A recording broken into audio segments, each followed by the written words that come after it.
प्यारे बच्चों, आज हम कक्षा 7 हिंदी का पाठ मिठाई वाला उसका आगे का भाग पढ़ेंगे। दादी बोली, 16 तो बहुत कम होती है, भला 25 तो देते। मिठाई वाला, नहीं दादी, अधिक नहीं दे सकता, इतना भी देता हूँ। ये अब मैं तुम्हें क्या, खैर मैं अधिक न दे सकूँगा। रोहिणी दादी के पास ही थी, बोली, दादी फिर भी काफ़ी सस्ती दे रहा है, 4 पैसे की ले लो, ये पैसे रहे।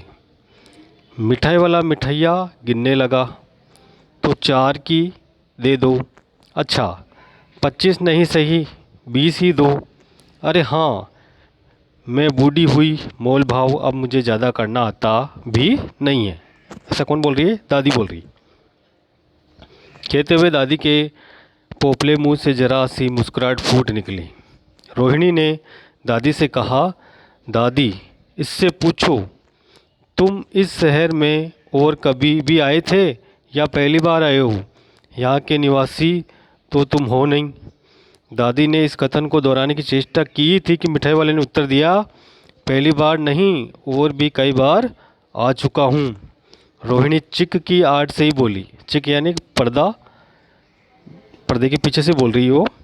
पहले ये मिठाई बेचते हुए आए थे या कोई चीज़ लेकर? मिठाई वाला हर्ष खुश होता हुआ संशय और विस्मयादि भावों में डूबकर बोला, इससे पहले मैं मुरली लेकर आया था और उससे पहले मैं खिलौने लेकर। रोहिणी का अनुमान ठीक निकला। अब तो वह उससे और भी कुछ बातें पूछने के लिए अस्थिर हो उठी। वह बोली, इन व्यवसायों में भला तुम्हें क्या मिलता होगा? वह बोला, मिलता भला क्या है, यही खाने भर को मिल जाता है, कभी नहीं भी मिलता है, पर हाँ, संतोष, धीरज और कभी कभी असीम सुख जरूर मिलता है, और यही मैं चाहता भी हूँ। सो कैसे, वह भी बताओ। अब व्यर्थ उन बातों की क्यों चर्चा करूँ, उन्हें आप जाने ही दे। उन बातों को सुनकर आपको दुख ही होगा।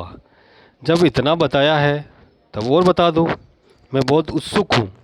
तुम्हारा हर्जा न होगा, मिठाई में और भी ले लूँगी। अतिशय गंभीरता के साथ मिठाई वाले ने कहा, मैं भी अपने नगर का एक प्रतिष्ठित आदमी था। मकान, व्यवसाय, गाड़ी, घोड़े, नौकर, चाकर, सभी कुछ था। स्त्री थी, छोटे छोटे 2 बच्चे भी थे। मेरा वे सोने का संसार था। बाहर संपत्ति का वैभव था, भीतर सांसारिक सुख था। स्त्री सुंदर थी, मेरी प्राण थी। बच्चे ऐसे सुंदर थे जैसे सोने के सजीव खिलौने। उनकी अटकेलियाँ के मारे घर में कोलाहल मचा रहता था। समय की गति, विधाता की लीला, अब कोई नहीं है। दादी प्राण निकाले नहीं निकले, इसलिए अपने उन बच्चों की खोज में निकला हूँ। वे सब अंत में होंगे तो यहीं कहीं, आखिर कहीं न कहीं तो जन्मे होंगे, या कहीं ना कहीं तो जन्म लिया होगा। उस तरह रहता, घुल कर मरता, इस तरह सुख संतोष के साथ मरूंगा। इस तरह के जीवन में कभी कभी अपने उन बच्चों की एक झलक सी मिल जाती है।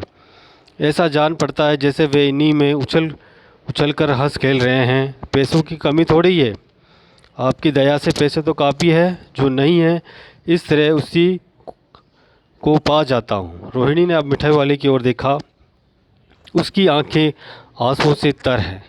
इसी समय चुन्नू मुन्नू आ गए। रोहिणी से लिपटकर उसका अंचल पकड़कर बोले, अम्मा मिठाई। मुझसे लो, ये कहकर तत्काल कागज़ की 2 पुड़ियाँ मिठाइयों से भरी मिठाई वाले ने चुन्नू मुन्नू को दे दी। रोहिणी ने भीतर से पैसे फेंक दिए। मिठाई वाले ने पेटी उठाई और कहा, अब इस बार ये पैसे न लूँगा। दादी बोली, अरे अरे, न न, अपने पैसे लिए जा भाई। तब तक आगे फिर आवाज़ सुनाई पड़ी, उसी प्रकार मादक मृदुल स्वर में, बच्चों को बहलाने वाला मिठाई वाला। तो ये मिठाई वाला जो पाठ है, इनके लेखक हैं भगवती प्रसाद वाजपेयी, और ये पाठ आज यहीं पर समाप्त होता है। तो इसमें एक मिठाई वाले की व्यथा, उसका जो अंदर का जो दुख है, और उसको किन चीज़ों से संतोष मिलता है, और वो सभी बच्चों में क्या देखता है, इस पाठ का सारा वर्णन हमने इसमें पढ़ा था। तो आशा करता हूँ ये पाठ आपको अच्छे से समझ में आया होगा।